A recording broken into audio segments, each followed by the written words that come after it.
Hi, this is Jason Daniels with Jason Daniels and Associates at RE/MAX Millennium. Today I want to answer that question that's plagued so many people that haven't sold their home. Their question is, why won't my home sell? It really boils down to a few things. There's a lot of different factors in why a home will or will not sell, but they all fall into several basic categories. The first one is price. It might be priced too high. The second one is condition. It may not be in the condition for which it's priced or for what buyers are expecting for the neighborhood. And third, it could be location.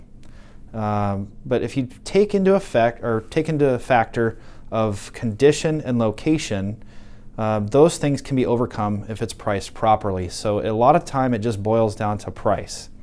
So anyone will buy anything if it's priced right. So it may not be you want to sell it for lower or drop the price, but maybe you could improve the condition. Also, location. You obviously can't pick up your home and move it, so it's going to be pricing. Does your home back to a busy street? Does it front to a busy street? That's going to be a concern for most home buyers, especially if the market's more balanced. And then back to condition. Do you have fresh paint? Do you have clean or new carpets? Those are two of the easiest things you can do. So we'd love to come talk to you. If you haven't talked to a competent realtor, I recommend that you do. If you need help, I'm happy to come out. My team and I will come out to your home, and we'll actually do an analysis on your home to give you some tips on what needs to be done specifically, and also pricing. Are we appropriately priced for the current market and condition?